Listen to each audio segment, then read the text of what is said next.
in life, there's just some combinations that make sense, right? So if we think about one of those, one of my personal favorites would be Oreos and milk.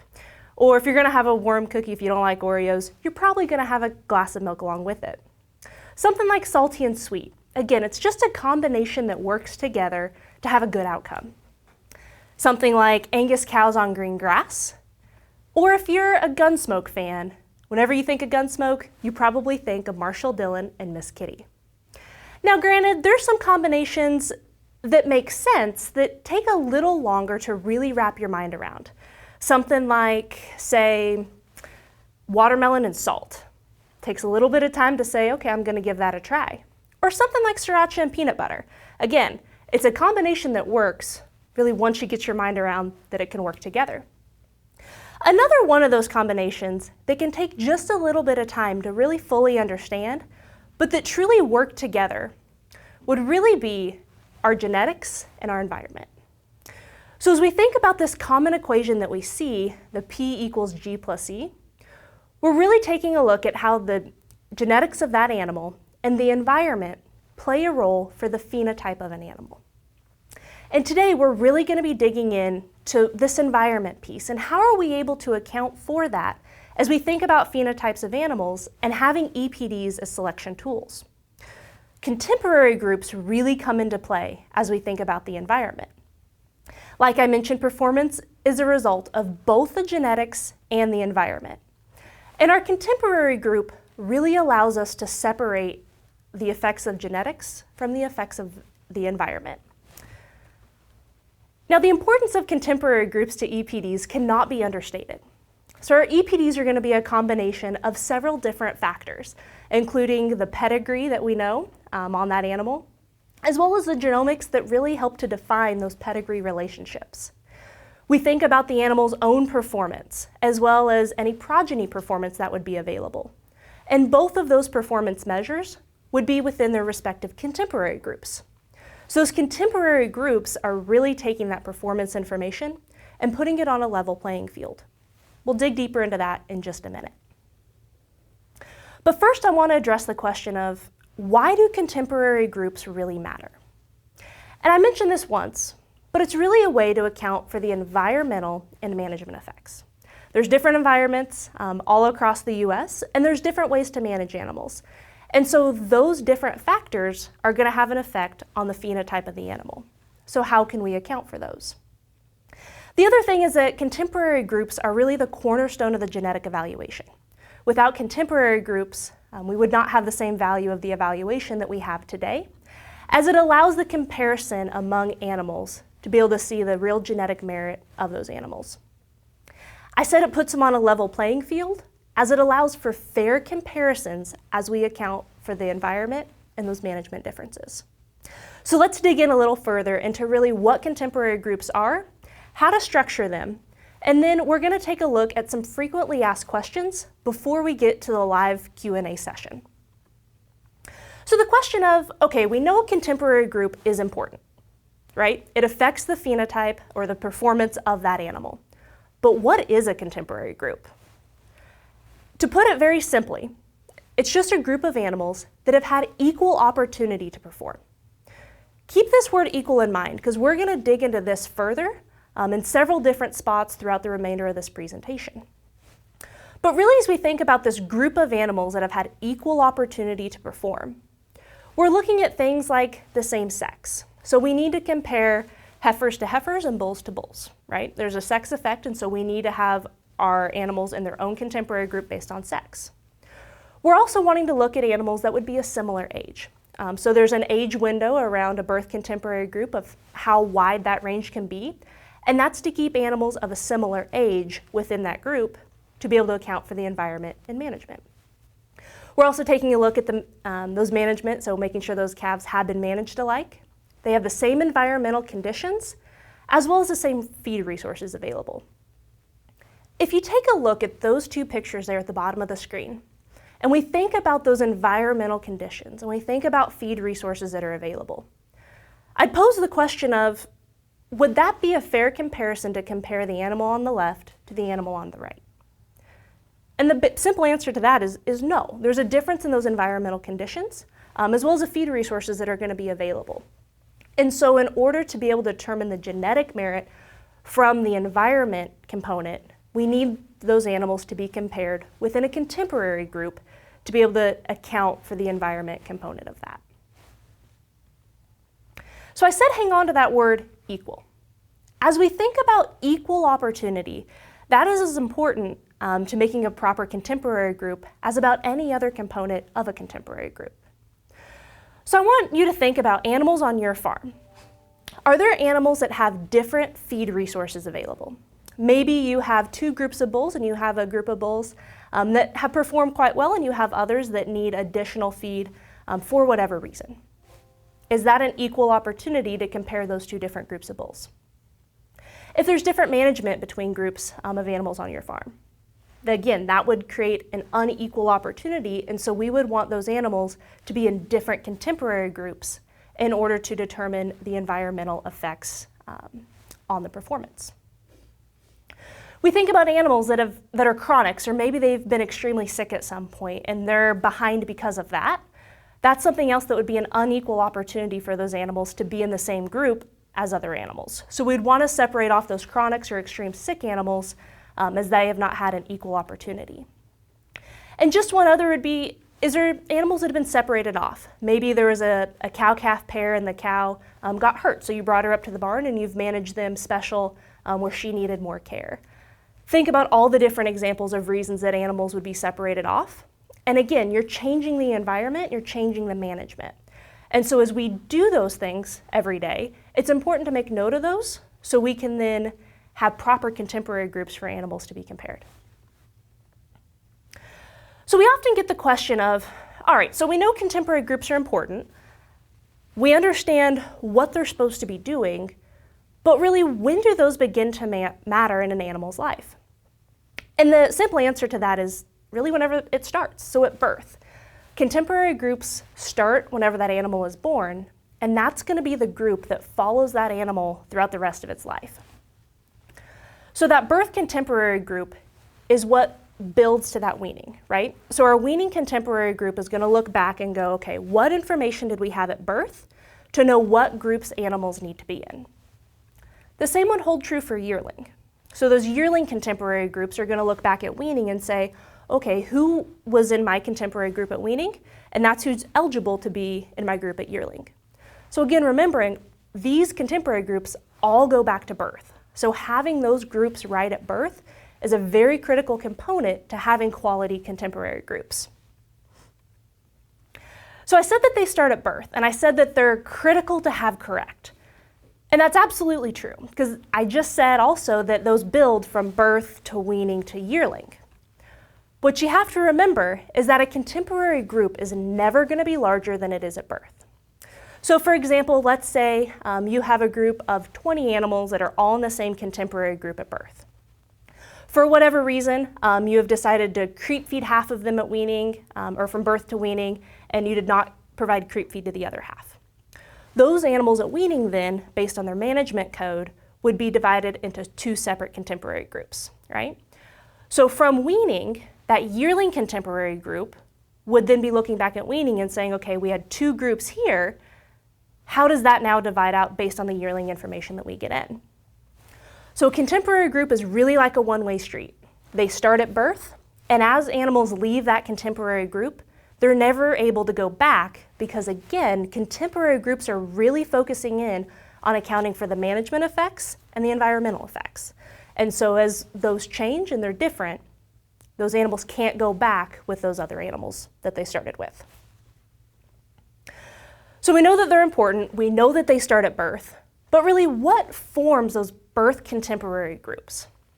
And the short answer is it's whatever information you as members provide, right? You know your herd, you know the management on your operation, and so it's your responsibility to submit the correct information to properly form your contemporary groups.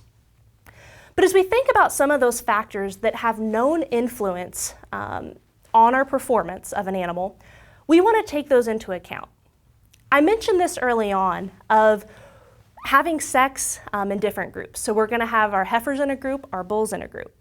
We know that sex contributes to performance, and so by accounting for that factor, we're able to better understand the environment piece of the equation. I mentioned you wanting to have a similar age.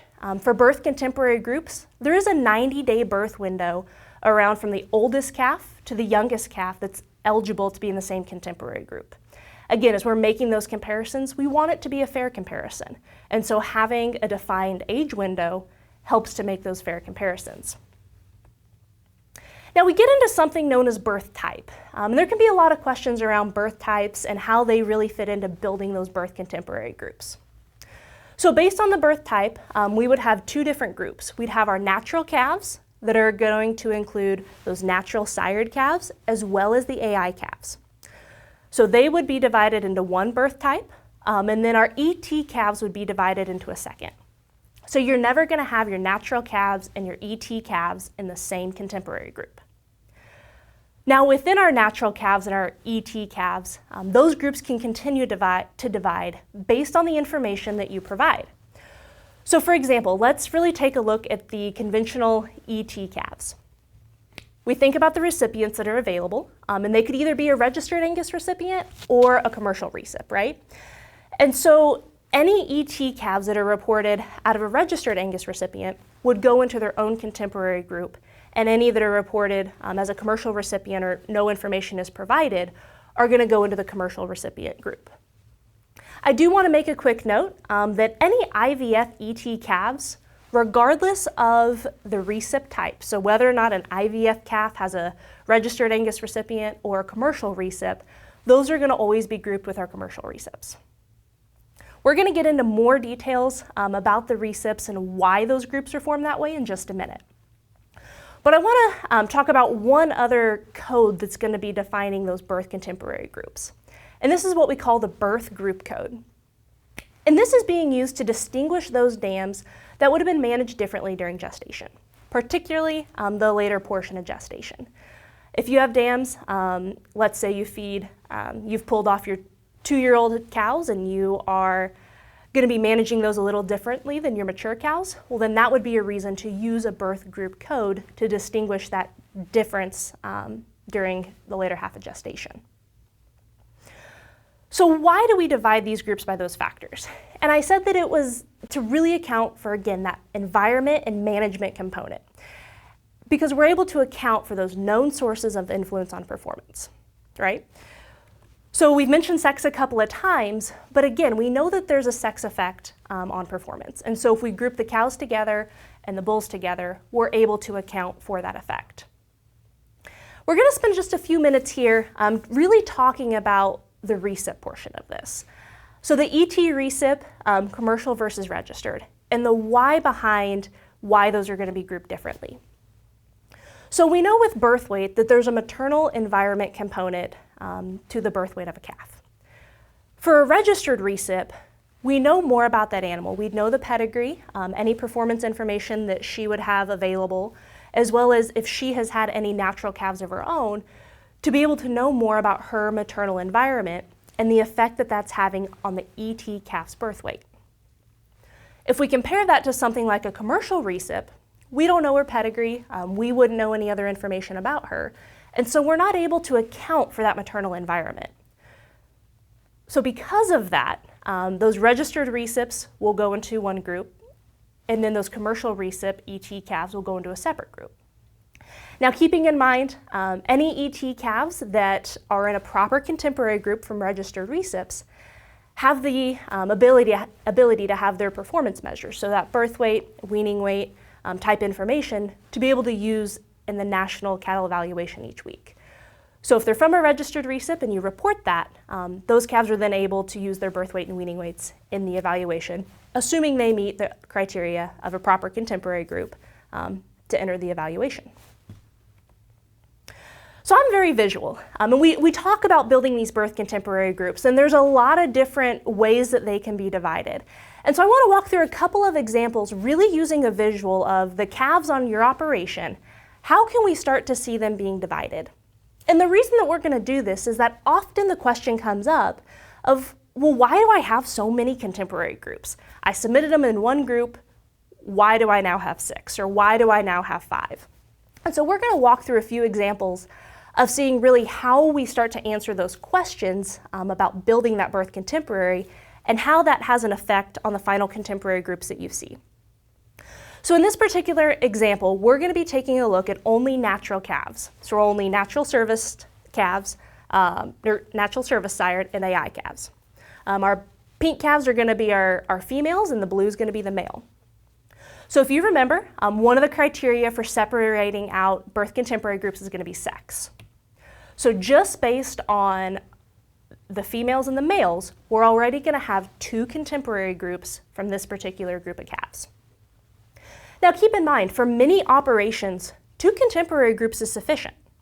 If they're all managed the same, they're born in that 90-day window, they're in the same environment, and you can answer yes to the remainder of the questions that we're going to go through. For many operations, 2 contemporary groups per calving season is in fact sufficient. But for the sake of this example, we are going to go through those questions and see how we can start to divide out other contemporary groups. So the question of similar age, were they all born in a 90-day window? Yes, in this example, all these calves were born in a 90-day window. Were all these calves from registered dams? And yes, they were. And is the birth type the same? I mentioned this as we started this example, and yes, these are all going to be natural calves, and so AI sired or naturally sired. And then the question of, were the dams managed the same during gestation? And the answer to this question is going to be no.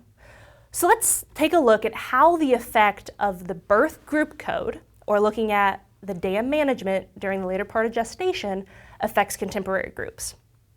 So currently we have 2 contemporary groups. For whatever reason, there are 3 calves that come from dams that were managed separately. So maybe, again, they were older females in your herd that needed more feed resources in order to be in the body condition for calving. And so these 3 particular calves were out of dams that were managed differently. So you've now coded them with the birth group code to say they need to be separated out into their own contemporary groups, so we have a better way to account for the environment effects.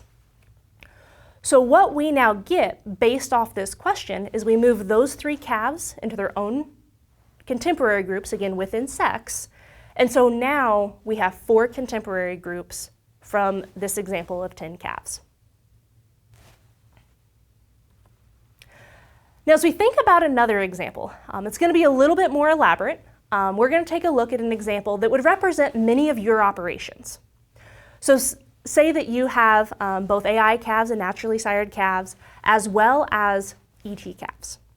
So we're going to stick with our blue and pink, being the pink are those natural females, the blue are going to be those natural males, and then the light blue and black are going to be those ET calves, again, colors representing different sexes.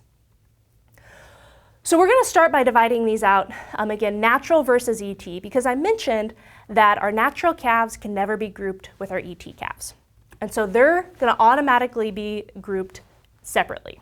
Okay, so we're to 2 contemporary groups. We take a look at the sex. And again, we're going to divide those groups out based on sex. So we're going to have our heifers together and our bulls together for both the natural and the ET groups. So we've now come to 4 contemporary groups from this particular example. And now we're going to go through those series of questions again. For the sake of this example, were all these calves born in a 90-day window? And the answer is yes. Were all the ET calves at a registered recips? The answer to that's going to be no. And so we'll come back and look at this, but let's go through the rest of the questions. Were the dams managed the same during gestation? And the answer to this is yes. So we have one more question to work through before we're going to get to our final birth contemporary groups. So again, we're going back to all the registered recips for ET calves, and they were not all. So we're going to have registered recips and commercial recips. So we have 4 calves that are going to be coming from commercial recips. We divide those ET groups out into our commercial recips and our registered recips.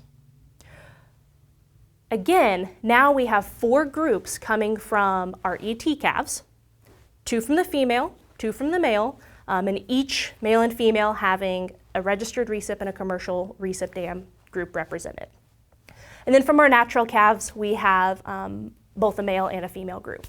And so we can see how we get to 6 contemporary groups just based off this example, and providing the information about those calves to build that birth contemporary group.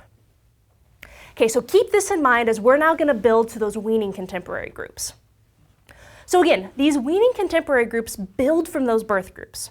So the weaning groups can never be larger than the birth groups. There's a few caveats to the weaning contemporary groups that I do want to point out, and we're going to talk through several of these. One of which would be weaning weights need to be taken within a 3-day window. So again, we're looking for consistency. We're trying to use these contemporary groups to account for environment and management and separate that out away from the genetic component. And so we need those weights to be taken in a close period of time in order for them to be similar. So for example, if you wean calves today, and then you turn around and weigh another part of the group next Tuesday, even if those calves were in the same birth contemporary group, because their weaning weights are not within 3 days, they're now going to be in separate weaning contemporary groups. We take a look at the weaning group code. Previously we had a birth group code, and now we also have a group code for weaning. The difference here is that the birth group code is optional. Our weaning group code is going to be a required piece of information when submitting weaning data. So this weaning group code is really looking to designate groups of calves that were managed differently. Again, think about what our contemporary groups are being designed to do. And so as we're looking for those calves that are being managed differently, we'll go through an example of this in a minute, but we're going to be using that group code to do so. The other code that's required with your weaning contemporary group data is going to be this management code. And the management code is defining, did those calves have access to creep feed while they were nursing the dam, or was there no supplemental creep feed available? The reason being is, again, we're trying to separate out environment from genetics. And so if we combine groups of calves and half of them have had access to creep feed and half of them haven't, it's not a fair comparison for either group of those calves. And so we want to make sure we use the management code appropriately to determine if creep feed was fed or not to separate those groups. And again, this is a required piece of information when submitting weaning data. The other code I'm going to mention, note that it's an optional code, and this isn't a code that's really widely used, but there are a few instances when a location code is really important for a member to use. So a location code is exactly what it sounds like. It's really there to define different location. Maybe you have cows at multiple places, or maybe you have a couple of different ranches, or any other location that could be used that would be different, right? So we're not necessarily talking pasture beside pasture if the pastures are similar, but truly different locations that would be having an environment and management effect. And so this location code, it is optional, but understand that if the location code comes in, it will separate out into a new group based on location codes. And so if you submit 3 location codes, you will have 3 groups based off of location codes. But again, that is optional. So let's back up and go back to these weaning group codes, and really, when do we use these weaning group codes? And again, we're using them to determine whenever there's an unfair difference in environment or management. So maybe that's an animal that's been a chronic. Maybe it's a calf that was orphaned and it's still out there with those other calves.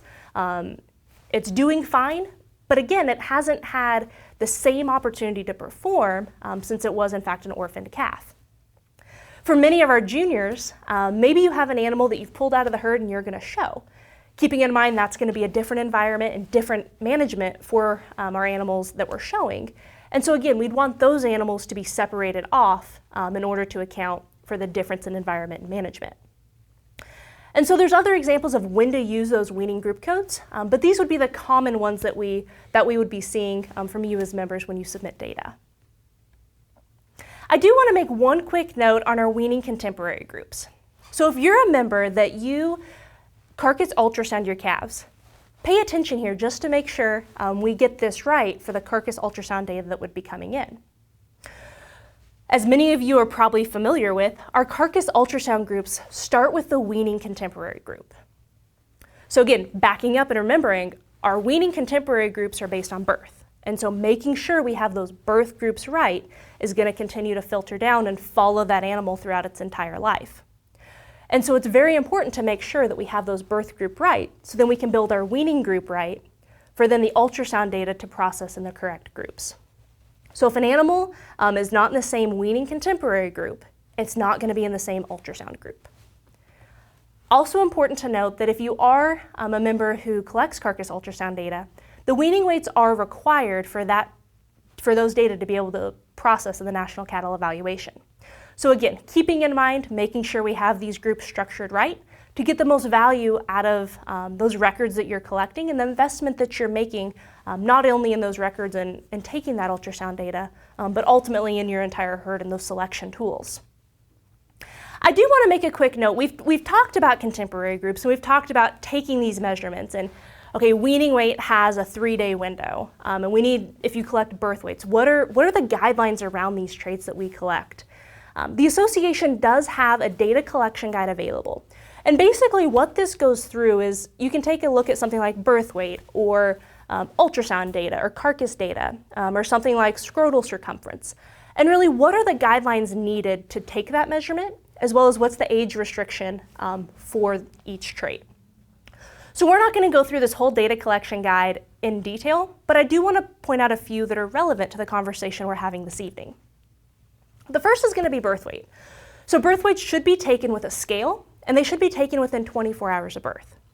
If for some reason you're unable to collect that weight within 24 hours of birth, it's better to not submit a weight than to take it later on. We want those weights to be accurate as a birth weight and not, say, a week-old weight.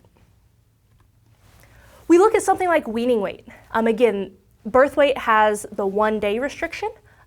Weaning weight is going to require calves to be 120 to 280 days of age in order for that data to be adjusted back to a 205-day weight.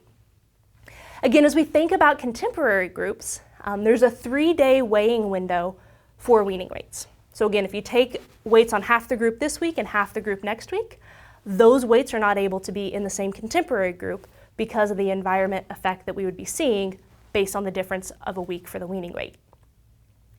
Now, as we think about that carcass ultrasound data, again, there's a days of age for both bulls and heifers for the age that they need to be when you take these records.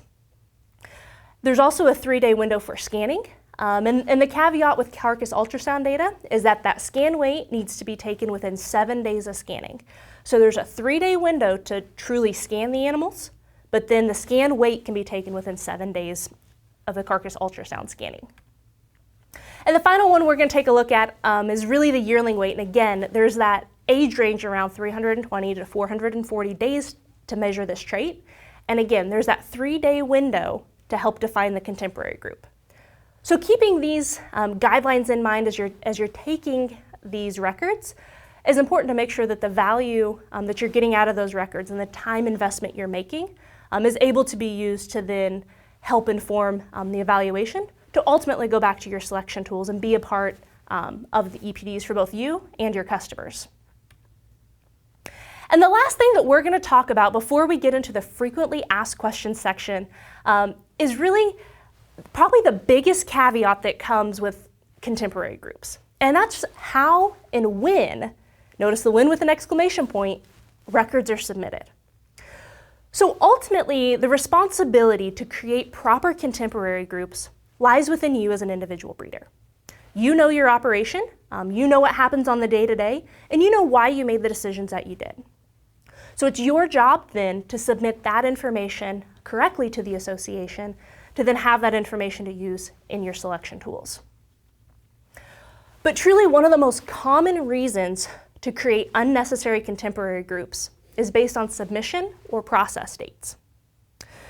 So if we think about this in a practical example, let's say that you're working on submitting your weaning weights, and you got half of them done today and you sent it into the association, and you don't get to the other half until 2 weeks from now. It's just been really busy and you haven't gotten back to it.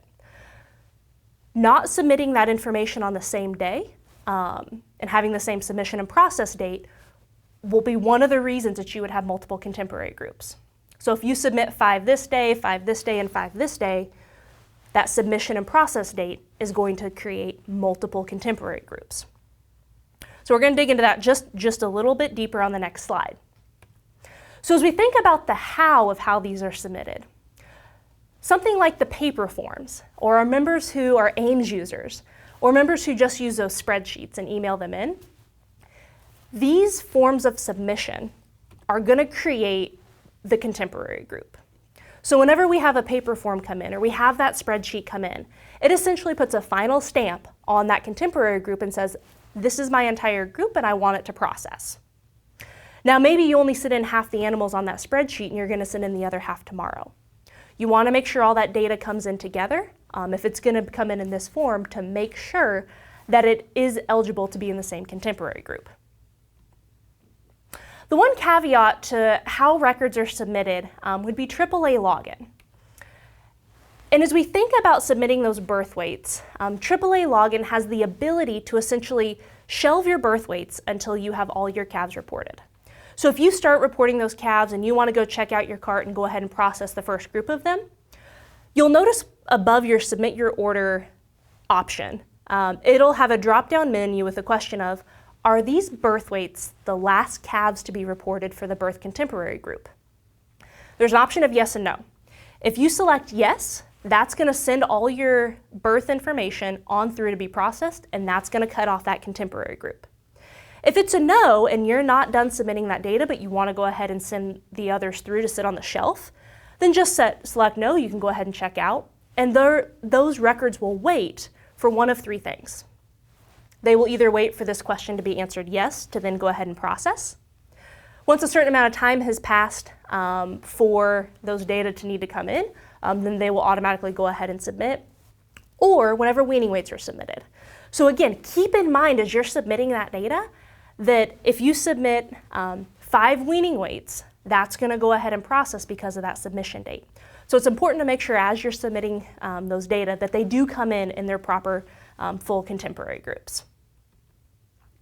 All right, so the portion that I'm very excited for is to go through this frequently asked question portion. And the reason is that we've learned about why contemporary groups are important, how to structure those birth contemporary groups, and then how that's going to have an effect on ultimately what we're trying to do of separating the environment and management component from phenotype, right? So as we dig into these frequently asked questions, these are maybe questions that you've had yourselves. We have a fantastic customer service team here in the office, and they were kind enough to help submit some of these questions that they get asked on a daily basis. And so likely some of these questions will help to answer questions that you have. And the first one that we're going to start off with, and it is a common question of, why do I even need a contemporary group? And we answered this at the start of the presentation. It's being used to inform those selection tools, right? The EPDs are looking at the genetic merit of that animal and we're trying to account for the environment and management component. And so the contemporary group is needed to do the latter part of that. Again, we're separating the genetics from the environment with that equation that I started off the presentation with.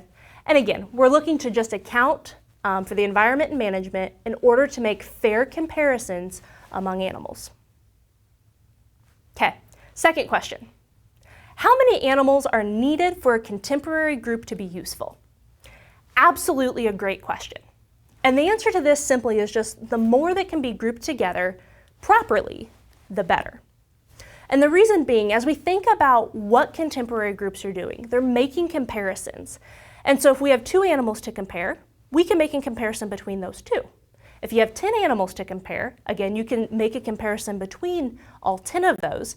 And the more that are in the group, the more comparison we're able to make to be able to separate out those environment components from the genetic part. What this question often will follow up with is, why is a contemporary of 1 not useful? And the answer really goes back to, well, what are we trying to do with a contemporary group? You guys know the answer to this by now. We're trying to account for the environment and management component, right? And so if we have 1 in a group, there's nothing to compare to but itself. And so we are not able to account for the differences because there are no differences in the group. And so that's why a contemporary group of 1 is not eligible to be a part of the National Cattle Evaluation. All right, third question, and it's a common question as well, is with genomics that we have available to use today, are contemporary groups even still relevant? Do we really need to be having this conversation today? And the answer is absolutely. Contemporary groups are still very relevant today, and they're very important to make sure that we get right. The reason being is that our genomic predictions that we have the ability to use today, those are built on phenotypes, right? And our phenotypes that those are built off of were in fair contemporary groups to be able to make those comparisons, right? So contemporary groups and phenotypes really start to give us the basis of the genomics that we use today. And so if we didn't have a concern about contemporary groups anymore, or if we weren't concerned about continuing to collect those phenotypes, we would lose the prediction power of genomics. And so it's as important as it ever has been to continue to submit the phenotypes in those proper contemporary groups in order to have genomics have the effect on prediction power that they have today. Next question. So I missed collecting a birth weight within 24 hours of birth. I'm not going to collect it since I missed the window, but can this calf still be grouped with its contemporaries at weaning time? And the answer is sure, it absolutely can. A missing birth weight does not exclude a calf from a contemporary group. Just report it with its proper contemporary group, leave the birth weight empty, just leave that blank, and go ahead and include it, and then it will be there ready for a weaning weight to come in with its proper contemporary. Follow-up to this is, I missed one animal when submitting data. Can I edit the contemporary group myself to add that animal back into its proper contemporary? And the answer to this question is no. You're not able to edit contemporary groups once they have been submitted to the association. But if you have one animal that got missed, you can email or notify the association with the process date and the lot number that it needs to be combined with. So keep in mind that can be done, but it's best to make sure that all the data comes in as one proper contemporary group versus leaving an animal out here or there. Common question that we get, especially this time of year, is bulls are at bull tests and there's yearling data going in, or maybe there's ultrasound data from the bull test going in, is that after weaning, I sent 3 bulls to a bull test. Whenever I see the information that it comes back, why are they now in a group of 3 at yearling when the weaning group was a group of 10? And if you think back to what we've learned throughout this presentation, you should be able to answer the question at this point. Well, whenever those animals left their weaning contemporary to go to the bull test, they've now changed environment and management compared to the other animals that stayed home. And so now those 3 bulls need to be in a separate contemporary group to continue to have fair comparisons, right? And a follow-up question that often comes of this is, well, they're going to the bull test and they're going to have been with those bulls since weaning.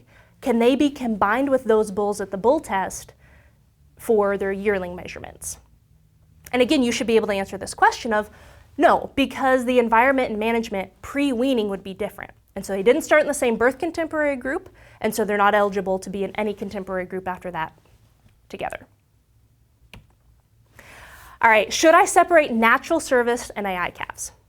If you remember back to our example, our natural service and our AI calves are grouped in one group and then can be separated out based on codes that would be submitted.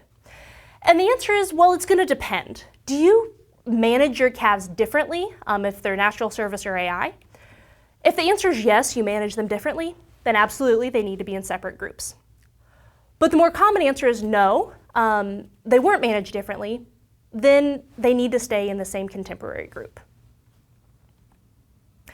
Following up to this is, should I separate groups based on sire? So should I have one sire per contemporary group? And again, unless the management was different between those sire groups, the answer again is no. We think about what contemporary groups are designed to do, and we're ultimately trying to determine what the genetic merit is. And so we use those contemporary groups to determine the environment and management effects. And so having multiple sires in one contemporary group and tracking the pedigrees and the genotypes, and of course the phenotypes that are coming in, is done across contemporary groups. So unless there's a management difference, there's no reason to separate those sires into separate contemporary groups. As we start to wrap up these frequently asked questions, do the calves from my first calf heifers need to be separated from my mature cows? And it's a great question. And again, it's going to go back to it depends. Think about what we've learned, different codes and why we should be using them, And so again, well, did you manage the first calf heifers and the mature cows the same? If you did, you can leave them together. If you didn't, go ahead and separate those out.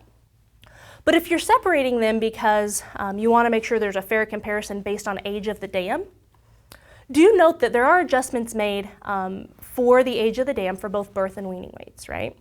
So we know that a first calf heifer, she's still growing herself, and so she's not going to be producing as much, say, as a mature cow who is in the peak of her production. And so there are adjustments made for both birth and weaning weights based on the dam age. So I purchased a cow-calf pair. How can the purchased calf be added to my home-raised calves contemporary group for weaning? You should know the answer to this. It's simple, it can't. Again, this goes back to it wasn't in the same birth contemporary group, and so it's not going to be eligible to go be in the same weaning contemporary group. Again, it would be an unfair comparison as we think about management and environment effects for a purchased pair coming into your herd. I calve most of the year. How do I determine the 90-day window? This is a case where you should be using birth contemporary groups to identify your different groups calving throughout the year. If you don't use birth contemporary groups and you submit, what it's going to do is it's going to say, okay, the oldest calf's date of birth plus 90 days is going to be the default for the group. And so if you have, say, natural gaps in your calving that would make good contemporary groups, think about doing that. Think about what makes most sense for your operation. If this is something that you calve most of the year and it's more than a 90-day window per season. So my son and I run our cows together. How can we get our calves into the same contemporary group? The cows are managed together, the calves are managed together, it's all the same. Can we put them in the same contemporary group? This is a common question that we would see, say, with junior Angus members, and their show heifers would be being managed along other sibling show heifers, or those cows are going to be among the other cows in the herd. We see it with siblings, etc. The answer is that the females, if they're managed together, your member codes can be linked using an authorization and submission form. And essentially what this is that the parent account has permission to submit data for the secondary account. And so since all those cows are being managed together, you can link your accounts and be able to submit data for the same contemporary groups. And as we wrap up the frequently asked question section, before we get to the live Q&A, the last question is, where can I see my contemporary groups? Many times these will be mailed out and you'll get the paper copy in the mail, but you should also know that they're available in AAA login at any time. So within AAA login, if you go to reports here and you drop down here to AHIR work history and reports, in our type you can see that you could see your birth groups, you could see your weaning groups, yearling groups, etc. But if we take a look at our weaning, we can see here all the groups that would be available since we have started submitting data. And so if you click details, you'll see what animals are in that group. We can see the process date of when these data were submitted. There's a lot ID, the type of data, and then the number processed tells you that lot ID 1 had 27 head in it, lot ID 2 would have had 39 head, and so on. And so here's where you can really see those AHIR weaning work history reports. So as we wrap up, we think about those take-home tips. What were the big things from this evening to walk away with?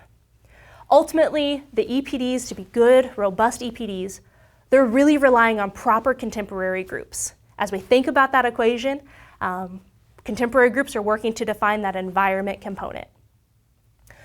Be aware of how data are submitted will affect contemporary groups. So think about the AIMS, the spreadsheet, paper versus AAA login for birth weights. Remember, the paper, the spreadsheets will close that contemporary group. AAA login for birth weights will give you an option. Also remember those groups are built from birth, and so it's essential to get it right from the start to continue to have proper contemporary groups as we go down the line. And ultimately, anything that has an unequal opportunity to perform, they need to be in separate groups so we can have fair comparisons to give you and your customers the best selection tools that we can to help on your operations. With that, Kelly, we should be ready to see what questions that have been submitted.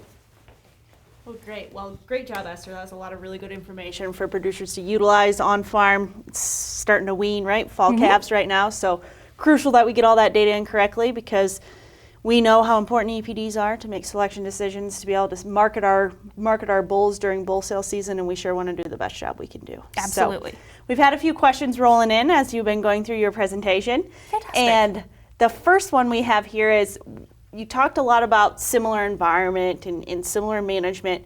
So what denotes something as a similar environment? For instance, if I have two pastures that are side by side with similar resources, should I separate those calves or put them in the same contemporary group? Yeah, great question. So as we think about similar environment, this example, pastures that are side by side, feed resources are going to be similar.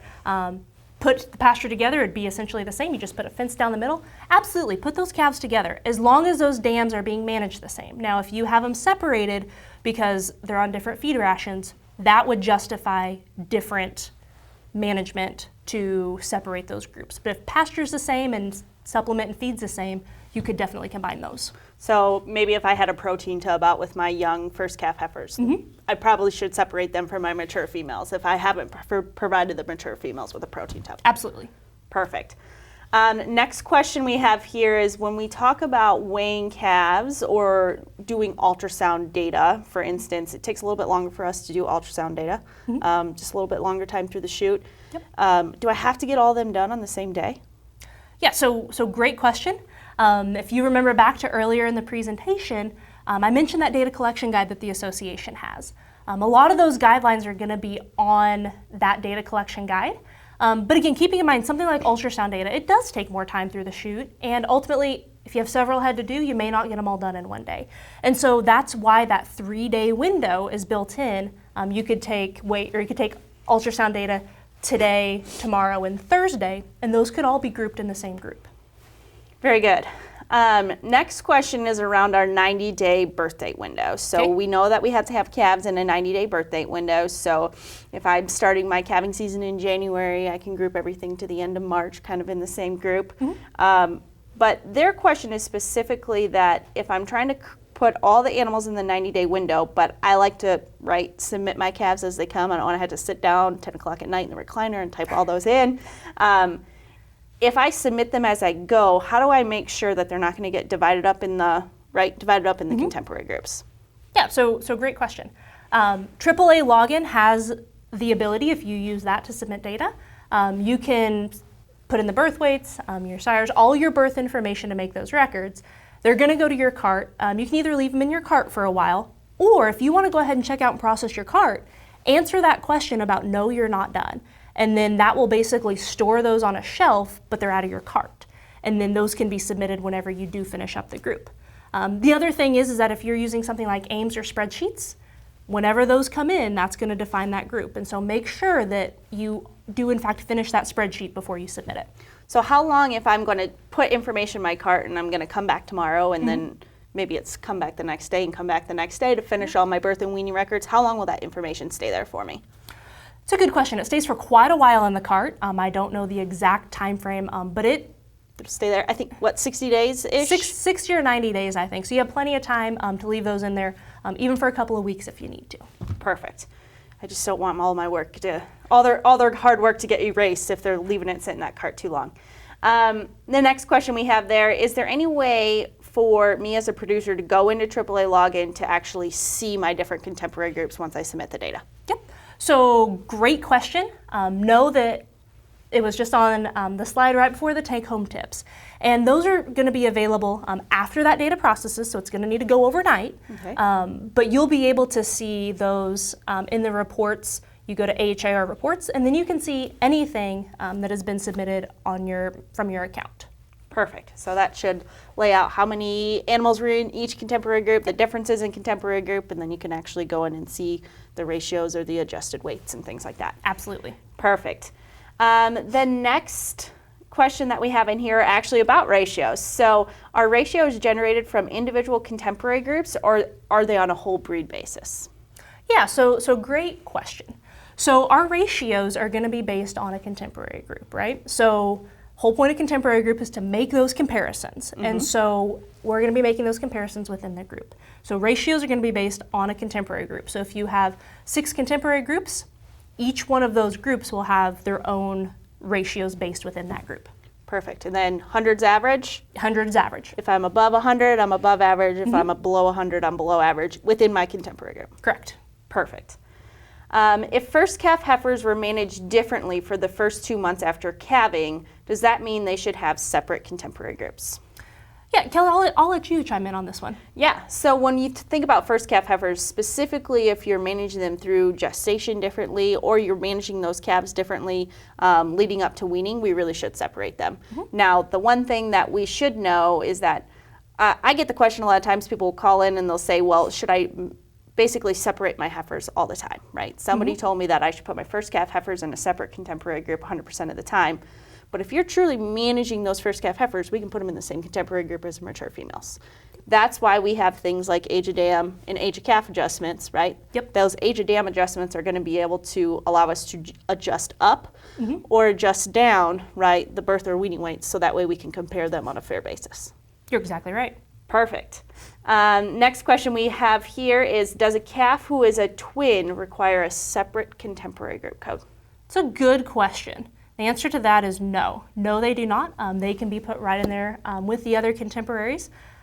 They don't need to be separated off into a different group. Yeah. Now, go ahead. Yeah, it's not so much that you don't need to put a separate group code on them because we'll automatically separate them, right?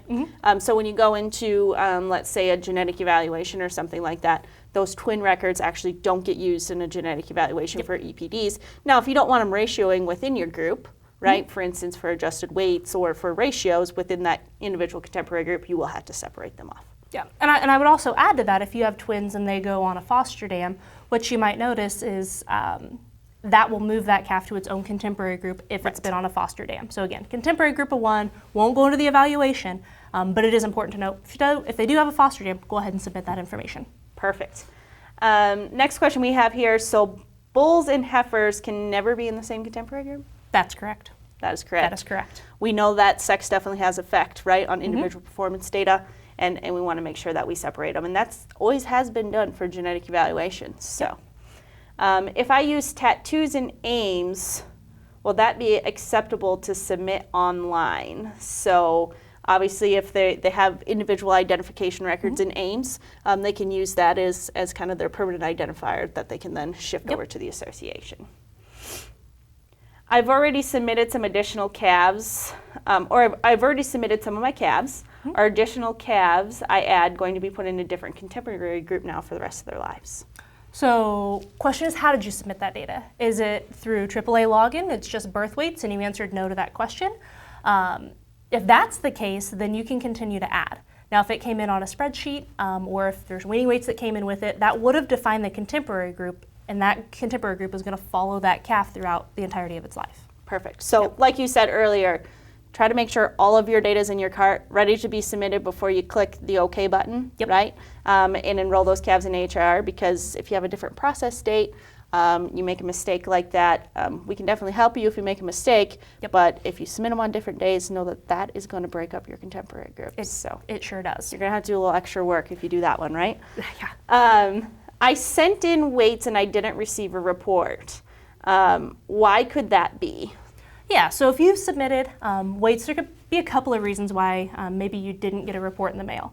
One of which would be if you've opted for electronic reports and you're not receiving paper copies of things in the mail, then by default you're not going to get one, and so then you can go to your AAA login account and again go to that reports tab and see it online and print out the same report that you would receive in the mail. Perfect. Perfect. So I actually think through the COVID pandemic, when we're all out of the office, we changed some of those preferences. So if you have questions about that, make sure you go in and check your preferences if you like those paper copies.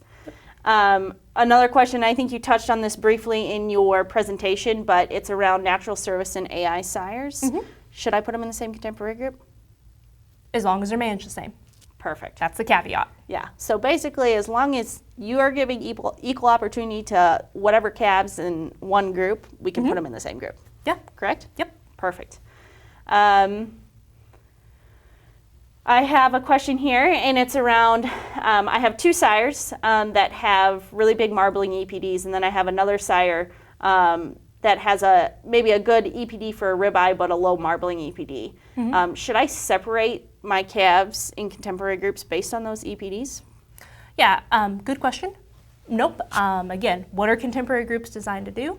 We're looking for the difference of the genetic Barrett while we're accounting for environment and management. And so we would want to see those differences in a contemporary group. That's what they're designed there to do, to make those comparisons. Right. And within that genetic evaluation, that's why we have that pedigree, right? Yep. And we have that known information on those two individual sires. And so if you have one sire that's really good for marbling, another one that's not, we're going to be able to account for that, right? Pedigree difference. Exactly. Within that genetic evaluation or the genetic level of those two individuals. What is the best way to identify contemporary groups? So if I'm in there, I'm trying to put an extra group code on there, should I use letters, numbers? Yeah. What's your suggestion? Either one's fine. Just make sure that if there's, say, you and somebody else are both in there working, make sure you have the same system. Because let's say that I really like to use letters and you really like to use numbers, and we're both working and we don't make sure they're the same. Well, we meant A to be a 1, it's the same group. They're going to get divided because that's a different group code. So you can use what you choose, just make sure that in fact, whoever's submitting the data, if there's multiple, that you use the same code. Perfect. If you got a lot of hands in the candy dish, we just want to make sure that we're being similar across the group. Exactly. Perfect. This one is kind of following up on group codes. So it really asks to hone in on basically, when should I use a birth group code? When should I use a weaning group code? When should I use them? When should I not use them? Yeah, so again, we're really using those group codes to define anything that was unfair, right? And so those birth group codes are really looking at the management of those dams, specifically later gestation. And then those weaning group codes are going to be looking at from birth to weaning, was there anything in there that was unfair? Was there any differences that we need to separate calves off for? Gotcha. So if I have one group that maybe is getting crep fed and another group that's not getting crep fed, do I need to put a group code in for that? You don't need to use a group code. That's where your management code's required to separate creep fed from non-creep fed. Perfect.